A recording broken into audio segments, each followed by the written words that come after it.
So, hello everyone. So, welcome to our this week Rutgers Efficient AI seminar. And today we are very glad we have the Professor Ambronil Sengupta from the Penn State University to give us this talk.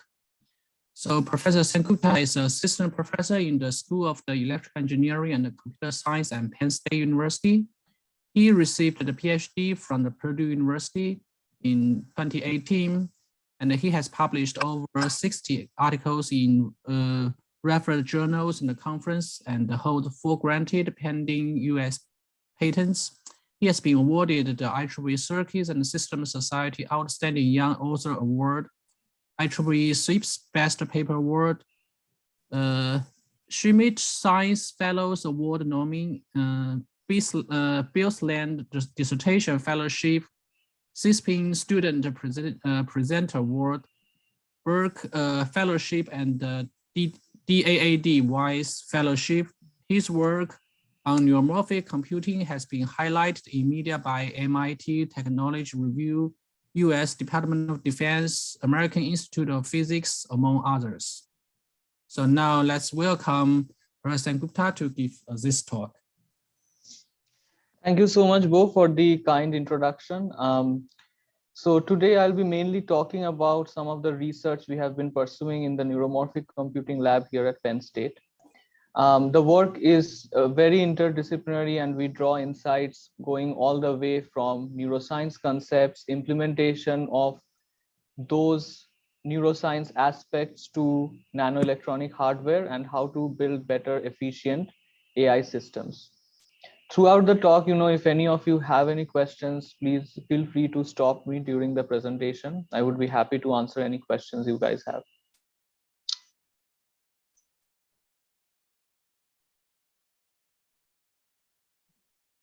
Why is the slide not progressing?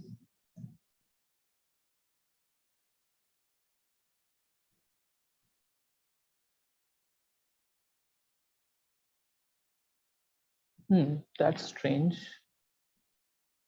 Just give me 1 second. No problem.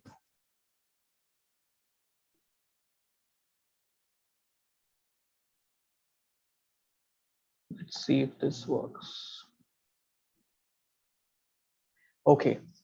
So given that this is a seminar series on efficient AI, I guess you guys are already aware of the computational bottlenecks that AI faces today. So on the left-hand side, we have Google DeepMind beating a professional human champion in a 19x19 Go board game.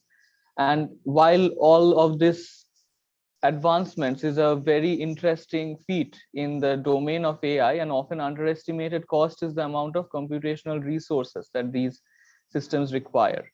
And although this is not a one-to-one comparison, a few years back, for instance, IBM tried to simulate brain activity of a cat.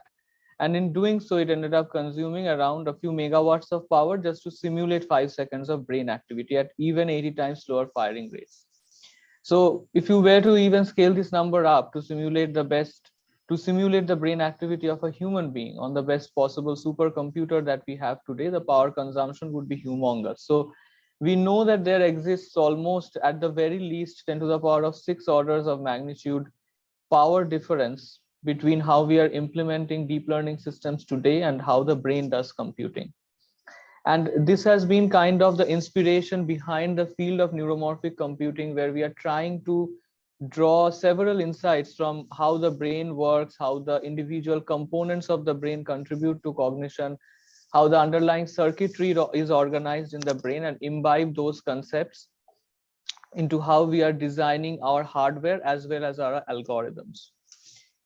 So going ahead, before I jump into the technical details of my talk, you guys are probably already aware of standard deep neural networks, which I'm referring to in this particular slide as analog neural networks. So analog in the sense that usually in standard deep learning networks, the neurons are kind of abstracted in a static manner, where the output of the neuron is an analog function of your neuron input, and you are able to arrange these neurons in a cascaded architecture in deep learning systems currently. Most of the work in neuromorphic computing as well as in our lab pertains to the third generation of neural networks, which is being referred to as spiking neural networks in this slide.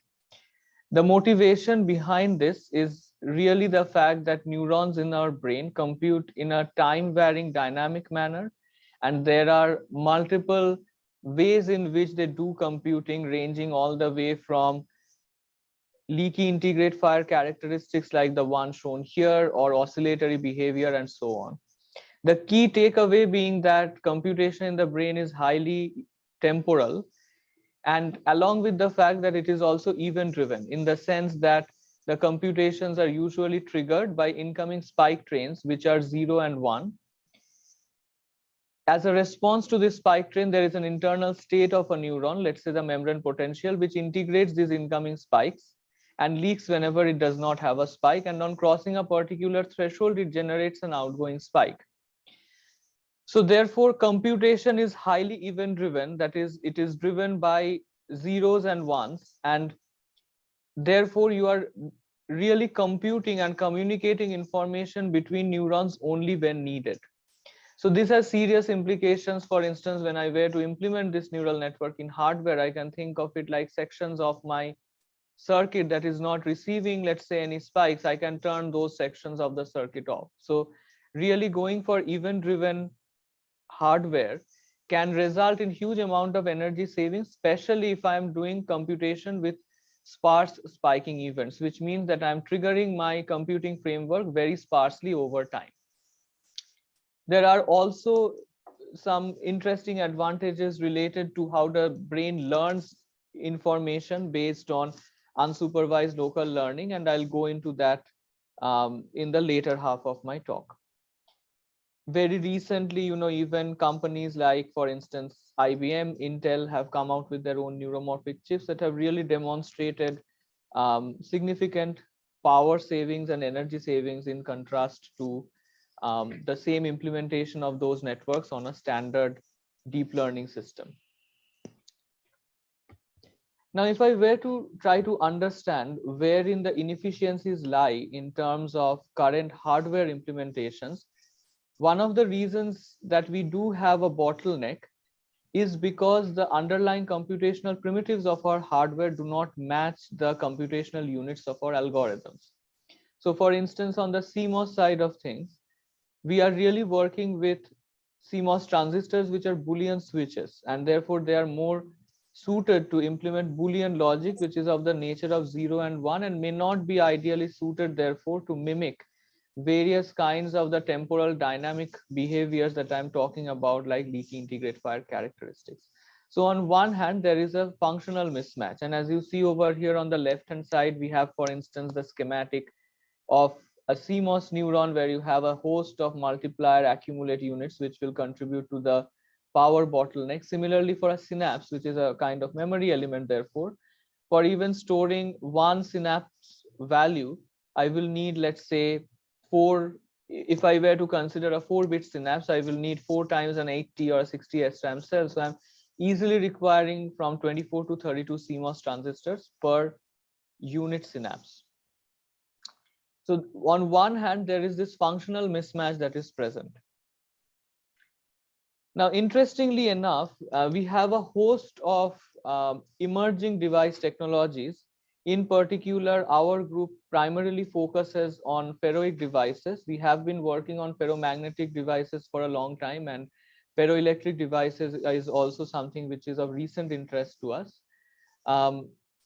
These devices, by their inherent intrinsic physics, are able to mimic many of these temporal dynamic behaviors at a one-to-one level by single device structures that can be operated at very low terminal voltages.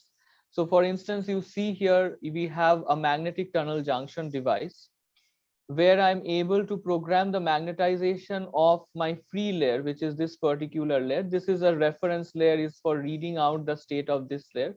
This is kind of the main layer that I'm interested in. And what you are seeing over here is kind of the conductance of these devices. And I'm triggering this device by a set of incoming current pulses flowing through the magnetic tunnel junction. As you see that by passing these current pulses, I have this interesting integration operation when I do have an incoming current pulse, and when I do not have any pulse, there is this leak behavior that is present. And that very nicely matches with the kind of leaky integrate fire characteristics that I may be looking for in order to mimic these functionalities of neurons and synapses with a much higher degree of biofidelity. Even at a underlying physics level, if you look at the equations that guide the physics of the devices, for instance, Landau-Lifshitz-Gilbert equation over here, you will find that there are certain resemblances with how the magnetization changes as a function of time with response to your input current versus how membrane potential of a biological neuron changes over time with your input current stimulus. This is kind of the leak term that is being encoded through these two terms over here. So that's one side of the story. The second really contributing factor towards the inefficiencies of current CMOS platforms is what is known as the von Neumann bottleneck. That is, these neural network models are hugely memory dominated, and therefore there is a huge amount of energy consumption overhead present in between fetching things back and forth between the memory.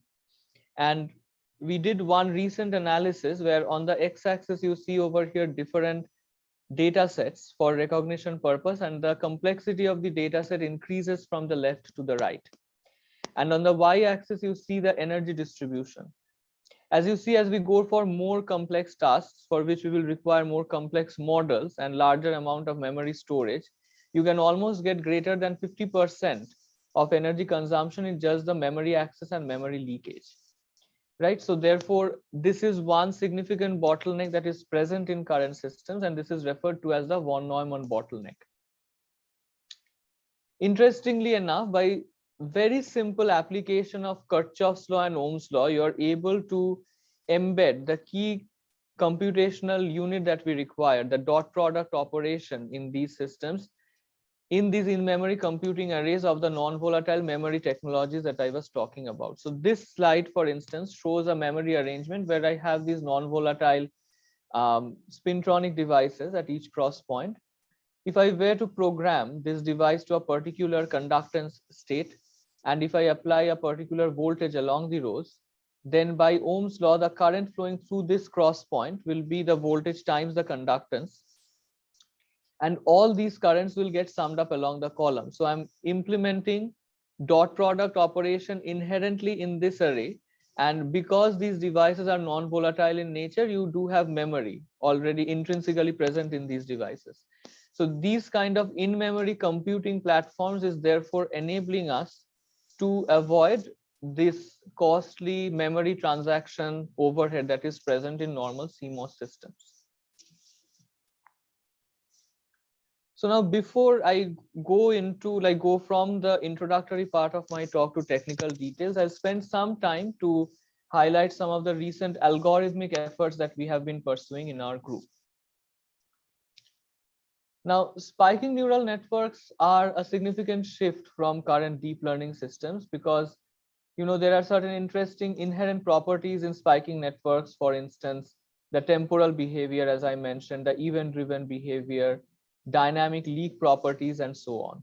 And so this is already a very active research field on trying to leverage various of these properties from a computing perspective. And it has been only recently, and there has been a strong criticism of spiking networks from the standard deep learning community, saying that it's not scalable to large scale tasks. So that is one bottleneck I feel that we have been able to bridge recently with our works, showing that you are able to reach ISO accuracy almost with respect to standard deep networks on large scale tasks like ImageNet. And given the rich literature that is emerging in the field on spiking networks related to this temporal behavior that is enabling us to map many of these dynamic characteristics to recurrent networks, etc., I do feel there's a lot of scope out there on trying to showcase that spiking networks hopefully would be able to even outperform standard deep networks with respect to various inherent temporal characteristics that these networks enable.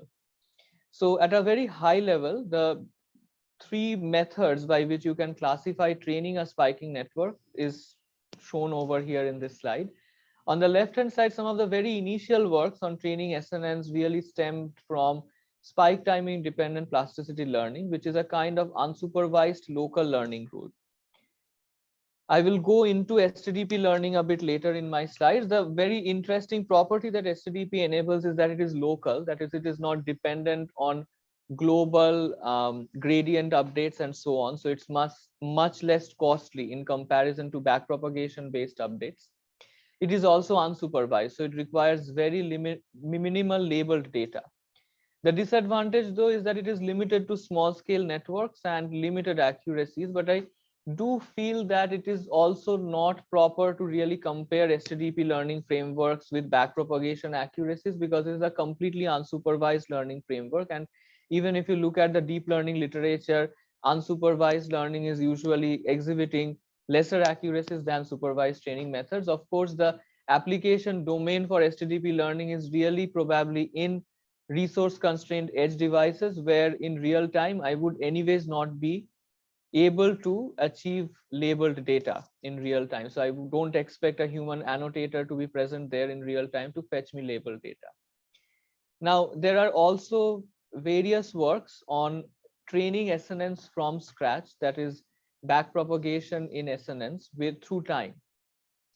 Some of the problems that have been present in backpropagation through time in SNNs is, first of all, because you're really unrolling the network over time, the computational overhead for training is very high. And second, you also have this reset operation kind of in these neurons, which results in a discontinuity when you are trying to formulate the transfer function of the neurons and so on. So there has been, though, a lot of advancement in using surrogate gradient techniques for training SNNs using backpropagation through time. Now, as a bridge kind of, in order to showcase performance on large scale data sets, while people are still figuring out how to efficiently train SNNs over time, there is a good amount of literature on training the networks in a rate encoded fashion, that is using standard principles of deep learning for training. But when you're really trying to deploy these networks, you deploy it in the spiking mode. So this has the, of course, the advantage that when I will deploy it in the spiking mode for inference, I will be having sparse spiking activities, which will result in power benefits when I'm deploying it in neuromorphic hardware. The advantage is that I'm able to leverage standard principles of ANN training. This is a method which is called ANN-SNN conversion, and that's something that we have been focusing in our group for a while now. So going over to, deep spiking neural networks, this is showcasing results from some of our works back in 2019, which was the first work to really demonstrate performance of deep SNNs on large scale data sets like ImageNet for VGG and residual architectures. It was again dependent on that understanding of equivalence between an analog neuron and a spiking neuron. The fact being that the ReLU transfer function that you have in a standard ANN can directly map to and integrate fire spiking neuron characteristics, because of the fact that more the amount of spiking rate, more the amount of input spiking rate, more will be the amount of output spiking activity in my neuron. So over here you see XT is kind of the spike train that is triggering the spiking neuron, and YT is the output spike train, and you are able to formulate this mathematically, and you can show that if you were to trigger this neuron by a higher spiking activity, this will in turn generate spikes which are higher in the number of spikes that you're sending out over a specific period of time. So in a rate encoded framework, that is when I'm trying to encode information of spiking activity over the total number of spikes that is being sent out over a specific period of time, there is an equivalence mathematically between the integrate fire spiking neuron characteristics and the ReLU functionality. And we leverage this to demonstrate state-of-the-art accuracies on CIFAR-10 and ImageNet datasets. And as you see over here, this kind of substantiates the sparsity effects. As you see, with increasing number of layers, the neuron spiking activity decreases exponentially, which results in the inherent power advantages that we have in spiking networks. Key takeaway, I would say that we are really doing in this conversion method is distributing the computation that we are doing in one shot in the analog neuron over time temporally. And that sparsity is kind of helping us to reduce the power consumption of the entire network. We have followed that work up also by exploring various design time and runtime explorations. I will not go into the details of this for now, but the main driving point has been that when we were initially doing this work, while we were stressing on the power benefits, we were not paying too much attention on the number of time steps the spiking networks requires to give you a good enough accuracy. And that kind of eschews the benefits if you were looking at the resultant energy consumption, which is the power benefits times the latency disadvantage that you may have in a spiking implementation. So in later works, we have been able to follow up and improve upon that, and really been able to demonstrate almost state-of-the-art accuracies with very minimal time steps, in contrast to even networks that were unrolling the network over time or doing backpropagation through time in SNN. So for instance, if you see over here, this is a full precision SNN, and we were requiring almost 250 time steps to converge to this much amount of accuracy. A recent work has shown that if you were to initialize your SNN by conversion, and if you were to do a backpropagation through time, fine-tune the network even further, you were able to reduce the number of time steps. And essentially, this is ISO time steps showing you an improvement of accuracy. What we showed was that we can get to almost less than 100 time steps with much better accuracies by very simple design time and runtime optimizations of the conversion procedure. So this at least shows us that by adopting very simple-minded approaches of leveraging standard deep learning practices, you are really able to demonstrate spiking network accuracies which are scalable. However, I do feel there is definitely a need for looking at newer methods of training for SNNs, especially backpropagation through time, etc. But I feel that advantage will be more apparent if you were to extend spiking networks now to application drivers, which do have some temporal component. I think we have been able to show state-of-the-art performances on static visual recognition tasks like ImageNet, and I feel the entire computational power of SNNs will really be demonstrated on application drivers that involve some temporal operation. Now, going back one slide, I wanted to also talk about one of our recent works where we have been trying to understand synergies between SNNs and the rich literature that has emerged in the domain of binary neural networks. So binary neural networks is driven by the motivation that we have state compressed hardware where not only the synaptic weights and the neuron activations both are reduced to single precision.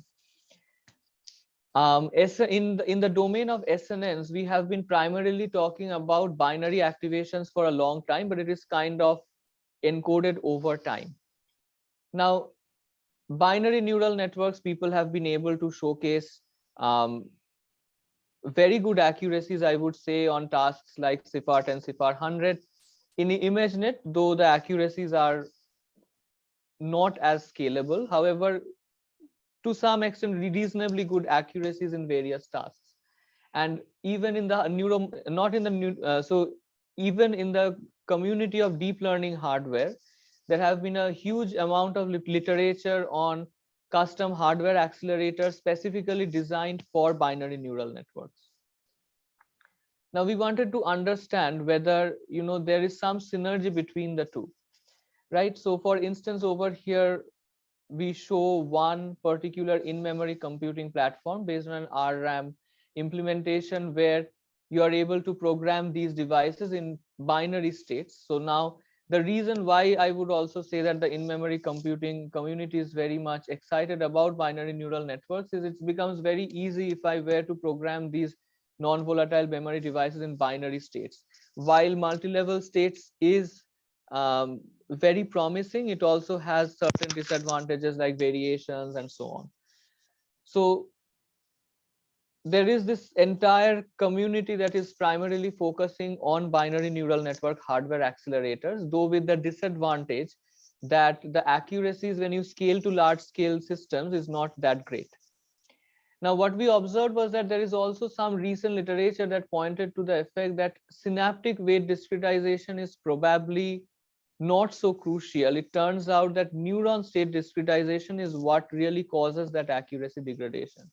And our key insight was that in spiking networks, since we are really encoding the data over time, can we encode a multi-level information in that binary spiking neural activity over time to recover some of that lost accuracy?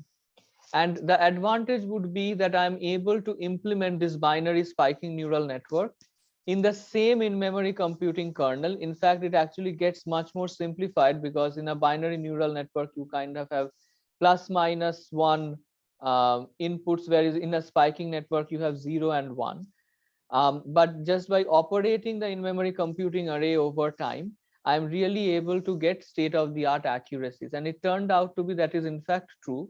And we were able to show binary spiking neural network accuracies, which is almost the same as full precision accuracies.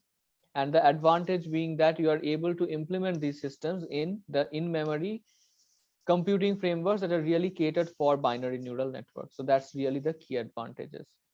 And all these trained models and our computing framework are really open accessed in this link. So I welcome all of you to check that out.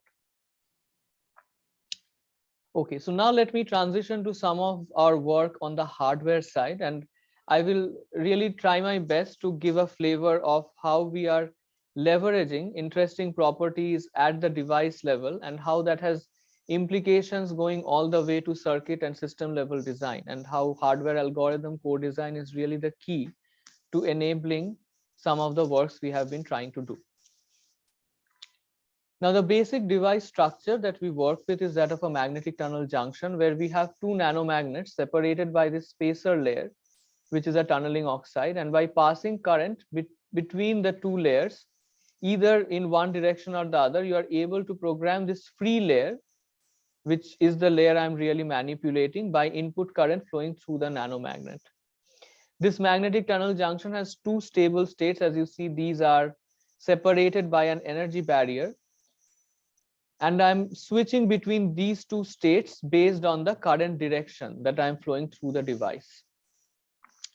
Now, though this is a binary device where I'm only able to program two non-volatile states, and as I mentioned, one of the key reasons why we are going to beyond CMOS implementations is to go for multi-level states. So you can potentially do that in the similar magnetic tunnel junction structure, but where your free layer now has multiple domains stabilized in the free layer. So therefore, by passing current between the right and ground terminals, if I have this transitory region, which is called a domain wall that separates two oppositely polarized magnetic regions, I'm able to program the domain wall location. And based on this location, it really helps us to modulate the conductance that I will read out between this read and ground terminal. So this is a domain wall motion based magnetic device, which we have been really using in our works. This slide shows some of our benchmarking efforts with experimental measurements performed as part of the C-SPIN Center. And these were specifically calibrated to Jeffrey Beach's measurements in domain wall nanostrips. You see the same device structure over here, except for the fact that these are something which is called spin orbit torque devices, where the mechanism for switching really relies on an underlying heavy metal layer that lies beneath this ferromagnetic layer, and therefore by passing current between the two terminals T2 and T3, I am really able to program this domain wall location, and that changes the conductance that I read out between T1 and T3. This does take place because this heavy metal layer has spin orbit coupling. In very simple minded terms, when there is some electrical current flow through this layer, there is electron scattering at this interface of heavy metal and ferromagnet, and that helps us to transfer multiple units of spin angular momentum to the ferromagnet lying on top. This method of writing the ferromagnet is very energy efficient because again you are able to transfer multiple units of spin angular momentum. This device has decoupled write and read current paths that is very advantageous from circuit design perspective, especially if I were to do on-chip learning where I want to repeatedly update this device states as input data comes in. This has very minimal energy consumption. As you see, this is of the order of a few femtojoules, which is another advantage. And the last point that I would like to specify, which will become important later on, is that the write current does flow through a very low resistance heavy metal layer instead of the tunneling junction. And first of all, that helps us to reduce the energy consumption, but that also helps us to decouple the read and write current paths. This is a constant fixed resistance that the write current flows through, and this will become important later on. So let me stress that a bit here. As you see, one other interesting device characteristic is that the amount of domain wall displacement that you have, the amount of displacement of this transitory region is directly proportional to the current flowing through the heavy metal. So now, depending on the intermediate position of the domain wall, I'm really able to program multiple states in my device, which helps us to mimic synapse functionality. This is kind of an equivalent circuit of the device where depending on the domain wall location, you are really modulating the parallel and anti-parallel domains in the device. And that helps you to get a programmable resistance. By interfacing this domain wall MTJ with a reference MTJ, which is kind of a fixed resistance, I'm really not programming the resistance of this device. I'm able to modulate this gate voltage that ends up changing the output current that I get. And this, therefore, I can use as a non-spiking neuron or an ANN framework. And if you were to do a device circuit core design, you will find that the output current varies as a function of the input current in this method. By very simple modification of this device structure, I'm able to go from a non-spiking neuron to a spiking neuron. Instead of having the pinned layer, which reads out an analog resistance state, if I have a very small pinned layer that reads out a binary state, and I read this out only when this domain wall reaches the opposite edge, I'm kind of trying to mimic that concept of membrane potential reaching the firing threshold. And therefore, I'm able to read out a binary 0 or 1 output spike in this scenario. So by very simple modification of the device structure, I'm able to really go all the way from synaptic functionality to neuron functionalities with varying degrees of biofidelity. This shows arrangement of these devices in an all-spin neural network architecture, all spin because I'm mimicking synapse and neuron functionalities. This does the dot product operation that I was talking about previously, the synaptic conductances mimicking the device states. Now, because these devices, now I'm trying to kind of highlight some of the interesting device properties that are playing a role in the circuit and system level design. First of all, these currents that flow are directly being interfaced with these neuron devices. As I mentioned, the input write current flows through this very low resistance heavy metal, which allows us to maintain these vertical lines at virtual ground kind of.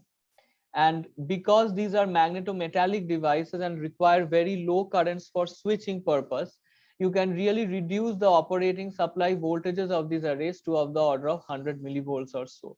So that really is a very significant contribution to reducing the power consumption of the entire system, since I'm able to reduce down the operating supply voltage of my crossbar arrays. Second of all, because these directly require input current, so these are not voltage driven devices and these have a very low resistance in the input write path, I am able to directly interface the current I'm getting from a crossbar to my neuron devices. Usually, if you look at the literature of RRAM hardware accelerators, you will find that these are interfaced with ADC converters. And it turns out that at the system level, ADCs might end up dominating the total power consumption of these systems. So the spintronic neurons is therefore enabling us to design crossbars which are devoid of analog to digital converters. Also, these devices are inherently non-volatile in nature, And if I were to implement spiking neuron characteristics where I need to retain the membrane potential state, this is very useful. Otherwise, in spiking network implementations, you might end up having a memory transaction overhead because you repeatedly need to fetch the membrane potential back and forth from memory, whereas these are non-volatile neuron devices. Now, I will go to the system level implementation in the next slide, but before that, while we were trying to come up with a hardware accelerator for this spintronic implementation of a spiking network, we also observed the fact that by simple modification of the device structure, I'm flexibly able to transition from an ANN design to an SNN design. So we tried to investigate whether going for a hybrid ANN SNN design might be interesting, and if that has any specific advantages. So if you remember what I said, like if you remember one of the graphs that I had previously, in a very deep spiking network, the spiking activity decays exponentially over the number of layers. And one of the reasons we feel that we have a huge number of time steps required for deep SNNs is because information propagation through the layers takes some amount of time. So the idea was really to partition a neural network in a hybrid mode, that is the initial layers of the network, which have relatively much higher power consumption in the ANN mode, can we operate that in a spiking mode, and the later layers of an ANN, which anyways does not have too much power consumption, can we operate that in the ANN mode. And therefore, this hybrid nature of operation enabled us to reduce the inference latency that we have in these networks. We did observe that this reduction in latency caused the energy consumption to reduce from 1.5 to 3x in a pure SNN implementation. So this shows, the architecture level organization for the spintronic based implementation. What you really see over here is a hybrid architecture where most of the network is operated in the spiking mode, and there are a few ANN cores that are being used to implement some of the later layers of the network. The key interesting properties we are leveraging in this architecture design really stem all the way from the device level. The fact that you have magnetometallic devices requiring very low currents for switching enables us to reduce down the power supply of the crossbar cores.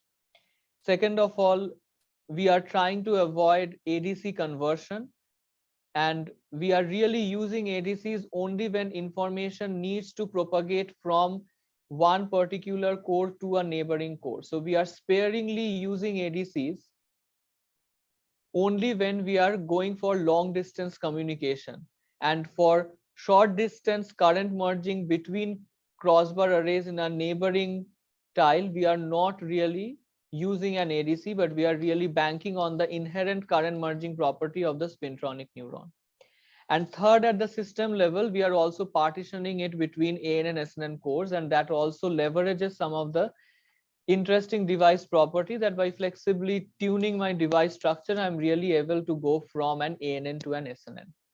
We were really able to demonstrate around 7.5x improvement in comparison to ISAC and 500x improvement with respect to INXS. INXS is a spiking implementation, and because our architecture was really catered for a spiking network, you see a greater improvement when we are comparing with respect to INXS.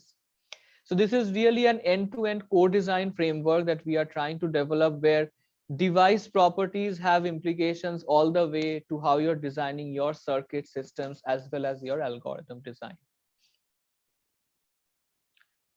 Next, I will go into on-chip learning, and for really implementing some of these on-chip learning frameworks, we have banked on a particular type of plasticity characteristics that are observed in the brain, that is spike timing dependent plasticity.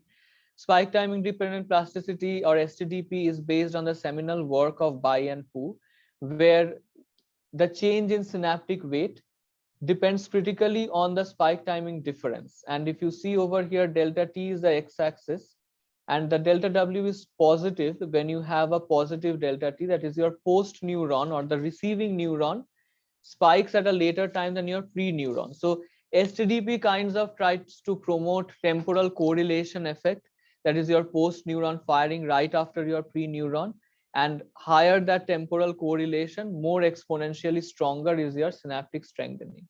Similarly, if your post neuron fires if your post neuron fires before your pre-neuron, that is kind of a temporal decorrelation effect, and you weaken the synaptic strength. As you will note here that this is completely unsupervised. So I'm really not banking on any labeled data. This is also local because I'm updating synaptic weights based on firing activities of connecting neurons.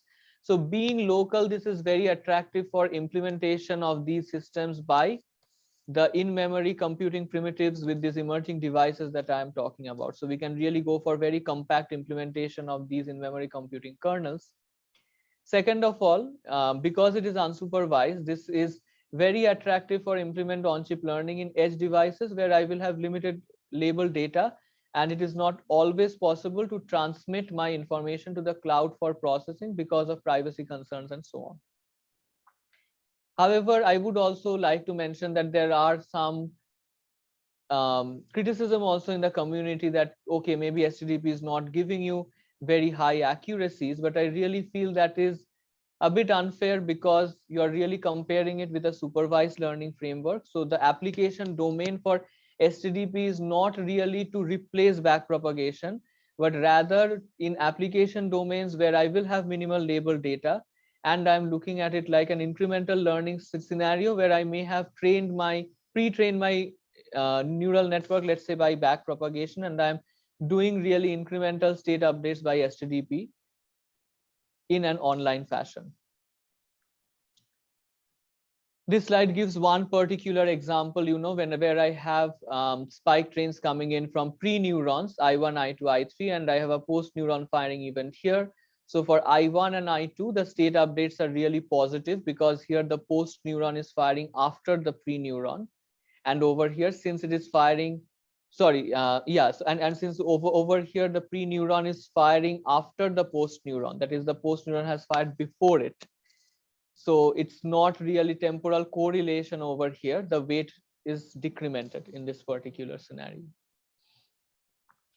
Now, one device property that I had highlighted before was that the current flowing through this spintronic device is directly proportional to my domain wall displacement. And this linear property is very useful whenever you look at the device conductance also. The change in the device conductance is directly proportional to the domain wall position, which in turn is proportional to the current.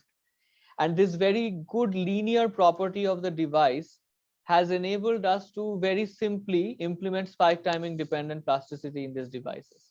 For instance, when I try to implement spike timing dependent plasticity, I need to ensure that the relative weight change or the spike timing dependent change in the device conductance has to vary exponentially with spike timing, which means that the programming current has to really change exponentially with spike timing. In order to implement that functionality, we propose this like one particular cross point of the array where these access transistors are really used to decouple the write and read current paths. And this transistor is a transistor that is operated in subthreshold saturation. And if you remember, in subthreshold saturation, the drain current of a transistor varies exponentially with the gate current. And therefore, if I were to really modulate this gate voltage over time in a linear fashion, I'm able to get exponentially varying programming current through this device by operating this device in subthreshold. And of course, if I operate this device in subthreshold, the programming power consumption in the peripherals is also being minimized really. And this exponentially varying programming current is able to implement STDP very simply in my device. Once again, underscoring the need for implications of device properties impacting circuit and system level design. To summarize, therefore, this shows one possible arrangement of the devices in a cross-point fashion. We have really gotten rid of a couple of the access transistors because it can be shared by the entire array. These are the final two access transistors needed for reading and writing, and this is the transistor operated in subthreshold saturation to get that exponentially varying characteristics. So very compact implementation in a cross-point fashion can be obtained with these spintronic devices. You have decoupled write and read current paths and programming energies which are of the order of femtojoules. And this is therefore very much lower power consumption in contrast to other device technologies like RRAMs and PCRAMs, for instance. Now, computing with noise.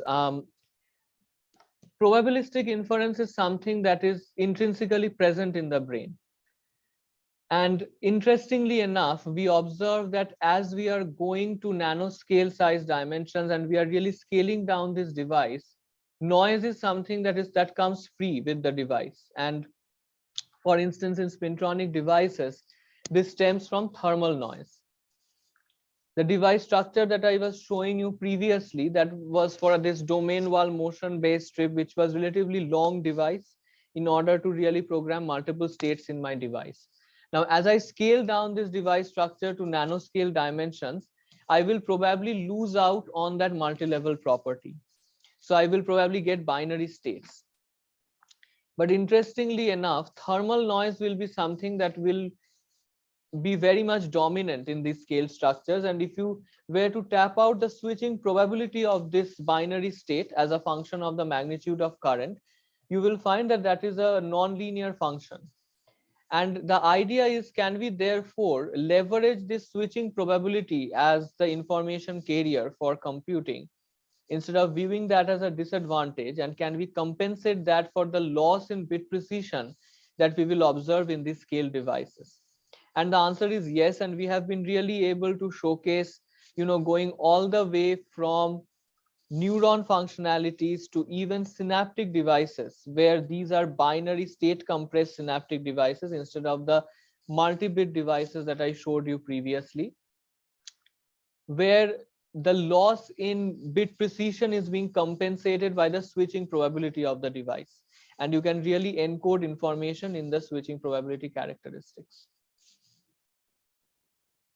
So this shows you one particular slide where we were able to demonstrate ISO accuracy with respect to a multi-bit precision device, and the framework is more or less similar, but over here all the devices are kind of single bit precision devices. And the key takeaway being that I'm really interpreting, instead of the multi-bit synaptic weight change, I'm interpreting that as the probability of synaptic state change from 0 to 1 or 1 to 0. Now, there has been a lot of interest in scaling down these magnetic devices to very small dimensions.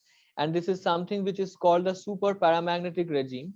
So over here, we are showing the particular magnetic tunnel junction device that I was showing in the previous slide. I've scaled this down to, let's say, a 10-20 kT barrier height magnet, where I do have binary states, but I do have non-volatility in the device. That is, if I program one state, I'm able to retain that state. And this shows some of our experimental efforts. Although we are not fabricating a tunnel junction, in spin orbit torque devices, you are able to read out the state change also by something which is called an anomalous Hall effect. That is, if I were to pass current through this, so this device essentially is the top view. If you were to look at the side view, I do have a stack which has this heavy metal layer and has the ferromagnetic layer on top. I'm avoiding this design of the tunneling junction just for the sake of simplistic device fabrication. So through this stack, if I pass current horizontally between I plus and I minus terminals, and if I were to tap out the anomalous Hall resistance between V plus and V minus, I will get a switching probability that varies in a nonlinear fashion that I was showing you previously. So experimentally also, we have been able to demonstrate many of these functionalities.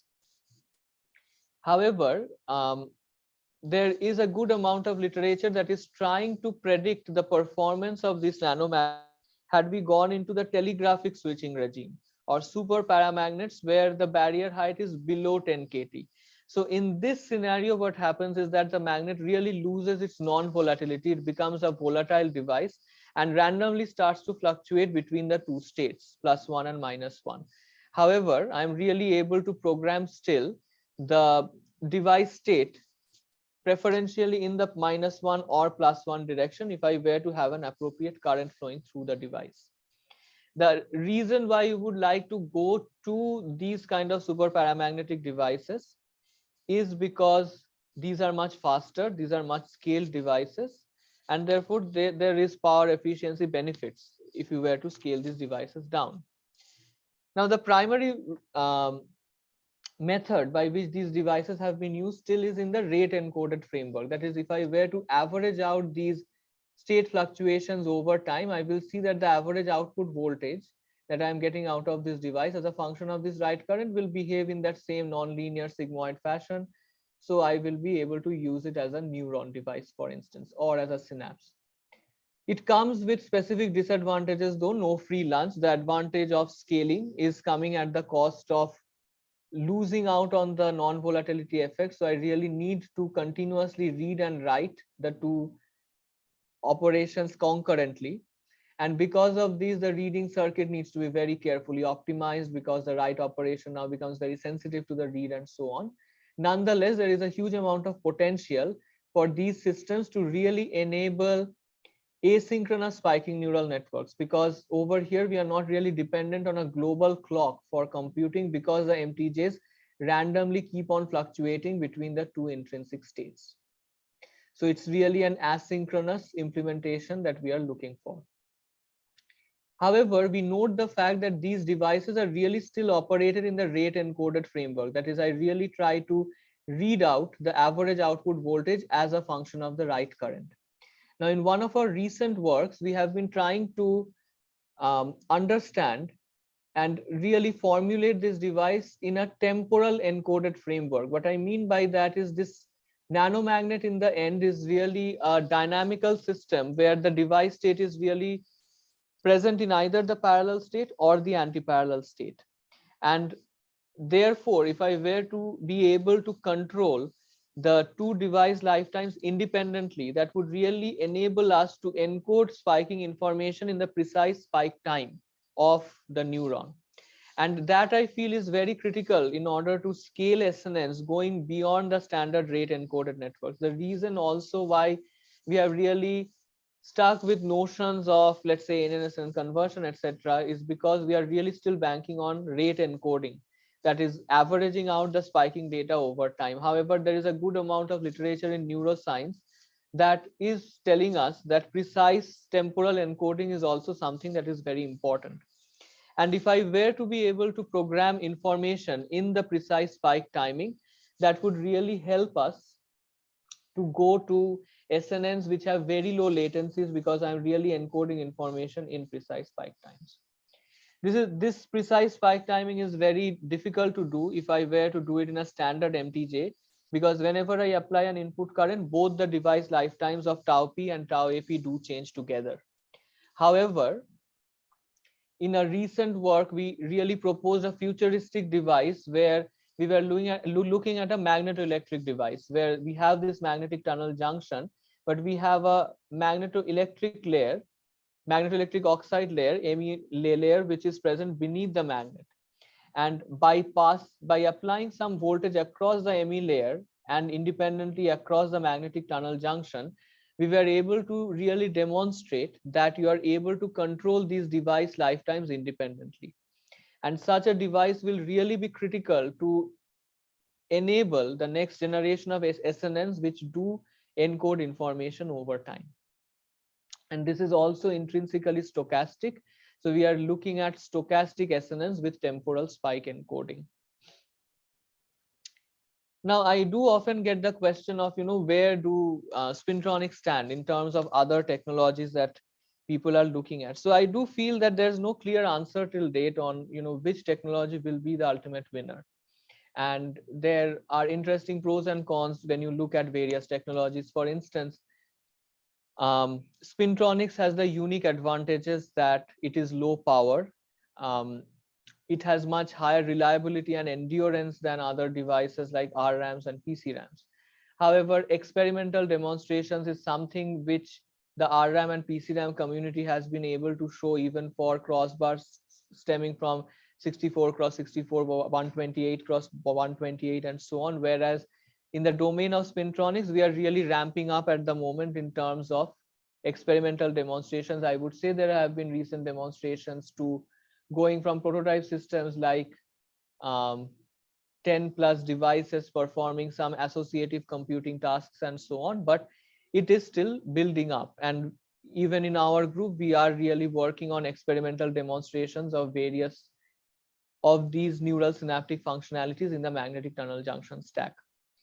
So that's something to kind of highlight. One very recent effort in our group has also been looking at ferroelectric devices with the discovery of ferroelectricity in hafnium dioxide. And it has therefore been possible to really demonstrate non-volatile multi-level programming capabilities in ferroelectric field effect transistors, CMOS compatible, where I'm replacing the dielectric by the hafnium dioxide layer. So as part of a recent DOE EFRC program, which is on 3D ferroelectric microelectronics, these are actually slides from a recent 3D FEM highlight. We have been also looking at on-chip learning scenarios for ferroelectric field effect transistors, for instance. And the real key stress has been to leverage some of the intrinsic device physics for computing purpose. And we have been able to show that some of the intrinsic non-linearities that are present in the device, for instance, a change in current varying exponentially intrinsically in the device with the programming voltage, along with there being some dependencies of the previous state of the device, has interesting implications when you look at learning functionalities. So for instance, the FEFET intrinsic physics resulted in lesser number of training samples being required during the learning process. So device physics, again, underscoring one of my previous points, device physics does have important implications when it comes to few shot learning and minimizing costly programming events, all the way going from the device level to the application level. Finally, these neuromorphic application drivers have various interesting properties like temporal event-driven behavior and so on, which is very suitable for application drivers which are time varying, which have sparse data. And therefore, we have been looking at several of these application drivers also in our lab. One very popular application, is event-driven sensors, where I'm really acquiring data through the sensor only when things are changing in my visual field. So for instance, you see over here, we have a conventional sensor, and the output of an event-driven sensor only highlights fluctuations in the visual field. I'm really acquiring data only when needed in this particular scenario. There are a host of startup companies that are looking at that. One very popular company being Prophecy, and this is really taken from their website, where this has fast operating speeds, high dynamic ranges, and very low operating powers. This type of event-driven sensors is a very nice fit for event-driven hardware and event-driven computing frameworks like spiking. And we have been able to demonstrate some of state-of-the-art accuracies in one of our recent works, in contrast to previous works in the field. So you see over here that for a DVS gesture recognition data set, we were really able to demonstrate state-of-the-art accuracies with minimal inference times. And this was also implemented in an in-memory computing kernel, which demonstrated around 35% lower energy consumption and 55% lower EDP. This is one of our recent works in ISL PED this year. Smart grid application. So it turns out that power disturbance classification in smart grids also bears very similar properties. It is temporal, it is sparse over location and time, because whenever there is a disturbance classification, it will be probably co-located at one particular geographical location. It will also not take place all the time. So it's really sparse in both space and time. So using this, because of these unique properties, it's very much suited for these neuromorphic application drivers. And we were also able to demonstrate significant power savings on a particular state-of-the-art benchmark in the smart grid community as well. Now, trying to wrap up my talk, I will end with my outlook on where we are going forward with the neuromorphic computing research in our group specifically. So I feel that while in neuromorphic computing, there has been a lot of stress on spiking neural networks, I do feel that the broad level outlook is really to leverage underlying principles of the brain that is currently being under explored by the deep learning community. And so I feel that spiking is definitely one aspect of it and a very crucial aspect, but there is also the growing need to look at other computational units bottom up, other fundamental computational units of the brain that contribute to cognition. One area we have been focusing on is the role of astrocytes or microglia, and that, it turns out, plays various crucial roles in self repair in the brain, synchronization properties in the brain, or learning and memory as well. So for instance, over here you see a conceptual diagram where this astrocyte is mediating information between various neurons. It turns out that whenever there is a faulty neuron in place, that is, this synaptic connection has broken, and over here you see that mainly PR represents kind of the synaptic strength that we have, and the frequency of firing represents the firing frequency of the two neurons N1 and N2. So at this time instant, there was a fault taking place corresponding to N2. Okay, and this caused the firing frequency of this neuron to dip. However, once the firing frequency falls, astrocytes mediate that information to the healthy synapses and neurons and tries to ramp up the firing frequency. So for instance, if you do, and that happens because of various retrograde signaling mechanisms through signals like, for instance, ESP, 2AG, and so on. What you see over here is that for the green plot here, which is the N2 healthy synapse, that synaptic strength increases to ramp up the firing frequency to what it was hopefully before. So retrograde signaling from other neurons in the network causes the transmission probability to increase across all healthy synapses. So what we have been trying to investigate is, can this self-repair be crucial to enable autonomous self-repair in various of these SNN frameworks that we have been using for machine learning. And we particularly looked at this in context of the unsupervised STDP enabled networks that I spoke about. And there we included the astrocyte functionality. And we observed that even when you have 90% faults in the synaptic weights, there is a 9 to 5% accuracy improvement that can take place if you were not to have this astrocyte enabled self repair. And this has even been compared with, let's say, training the network after the faults have taken place. So we observe that even that is not able to repair your network to the extent the astrocytes are able to do.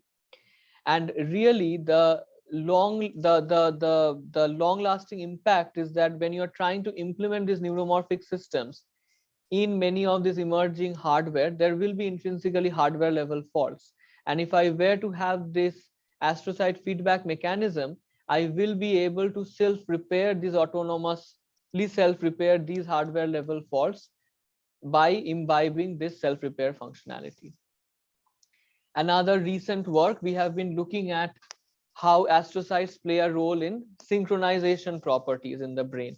It turns out that astrocytes are the underlying reason why there is phase coupling in the brain, as you see over here. And if you were to form a network, and this is actually a very traditional example from neuroscience of an optical illusion problem, where, if you see over here, it's very difficult to understand which one are the legs of the elephant.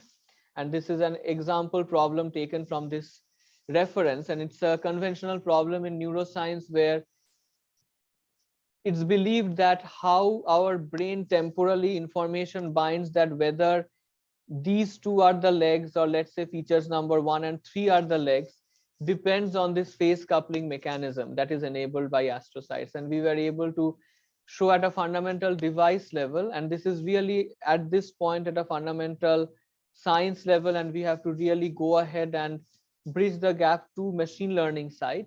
But this is really showcasing that many of these spintronic devices, when being operated as oscillatory devices, they can be phase coupled also, And this proposal explored how you can enable phase coupling in these devices to mimic various of these phase coupling effects that are enabled by astrocytes. And finally, complementing that bottom up perspective, we are also looking at a top down perspective. Conventional feed forward deep learning architectures may not be suitable for always for various tasks. For instance, in the brain, it turns out there is bottom up and top down projections, both are present, whereas in conventional neural networks, it is primarily top down projections during the feed forward pass that is present. We have been looking at Bayesian deep learning architectures where, for instance, posterior probability distributions are updated as incoming data comes. And this is really useful for uncertainty estimation and quantification in application drivers like self-driving cars and so on, where I would like to predict along with the neural network output some uncertainty map. And in that kind of scenario, it is very crucial, for instance, to encode your neural network models as probability distributions. While most of the previous work I talked about were encapsulating the synaptic weights as just one non-volatile memory state, here I really need to encode things in terms of probability distributions. And we propose that by, first of all, leveraging some of the non-idealities of the device like noise, along with drawing several insights from central limit theorem and so on, you are really able to go for Gaussian probability distributions to mimic each of the cross points in your memory array. And we were able to demonstrate an order of magnitude energy reduction in comparison to a CMOS baseline implementation.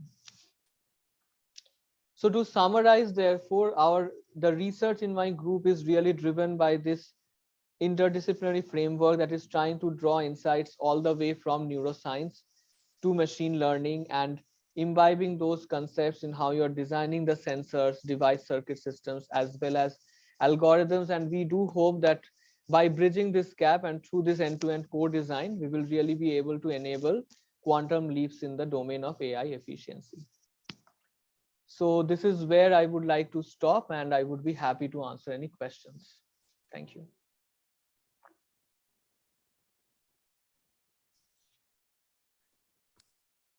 Thank you, Professor Gupta. So very, very informative talk, and across the entire computing stacks, and provide a lot of the very insightful information knowledge to our audience. Thank you. So, any questions from the audience?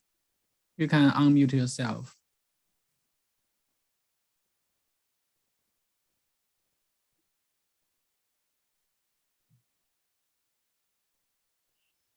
Or you can also input your questions in the chat box if you want.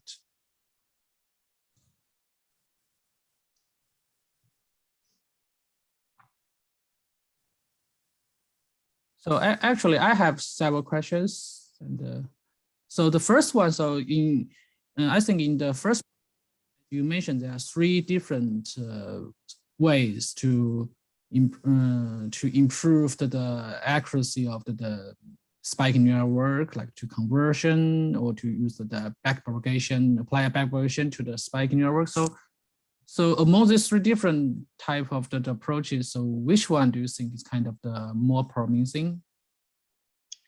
So I would say that, so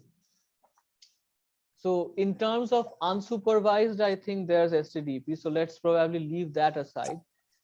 In terms of supervised, in terms of conversion, I feel that's something which allows us to show scalable results today on static tasks. So I think that's a very good starting point. But I really feel that going forward, there is a lot of untapped potential in backpropagation through time by leveraging various of these properties by leak and the leaky behavior, thresholding, etc.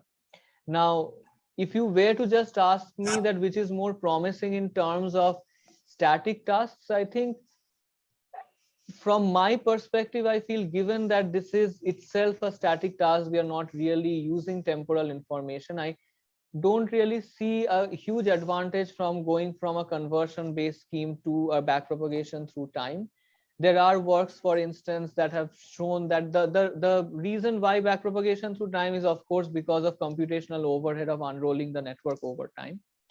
But some recent works have, for instance, shown that you can pre-train it and then by conversion and then do some loops of backpropagation through time. But we have also been able to show that even by simple-minded optimizations in the conversion process, I might be also able to do that kind of effect.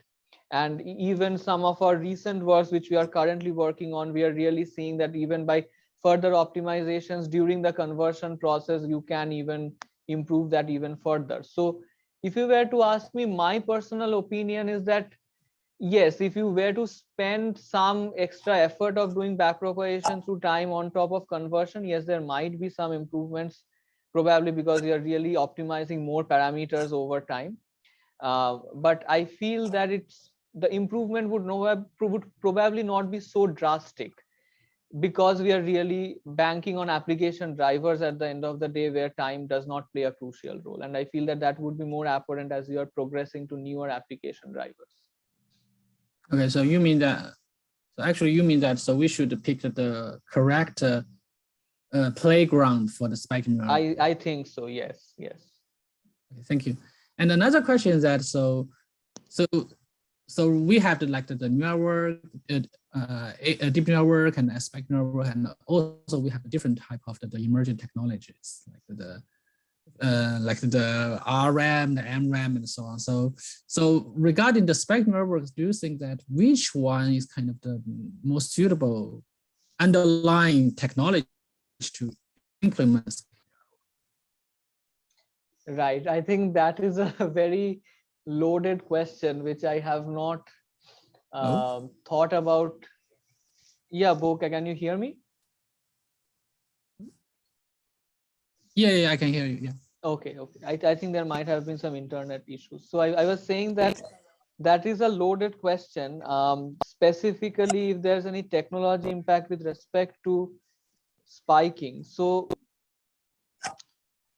my personal viewpoint might be a bit biased because I work on spintronics, but in case of spintronic devices, there is a rich set of behavior that can be enabled by the intrinsic physics of spin manipulation. So you can go all the way from oscillatory behavior to bursting behavior, chaotic behavior, and so on. So when you look at various of these temporal characteristics that spiking needs, I feel that spintronics has been able to showcase, various interesting functionalities at the device level.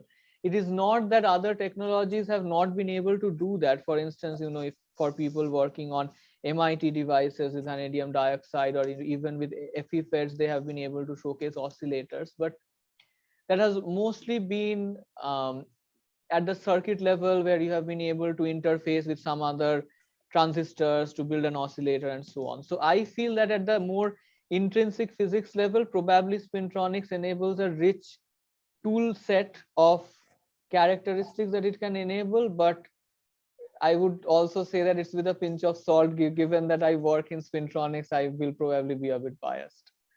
Okay, thank you very much. So any questions from the audience?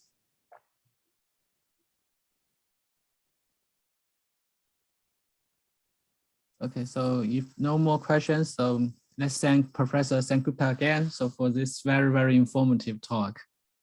So thank you, Bo, again for the time. I really enjoy your work. So it is very comprehensive. Yeah, very systematic. Thank you. It's very important topic. Okay. Thank you again for inviting me, and it has been a pleasure presenting here. Thank you so much. Thank you. Also, I want to thank all the audience to attend our this week's seminar, and see you next week. Okay. Thank you. See you. Bye. Bye.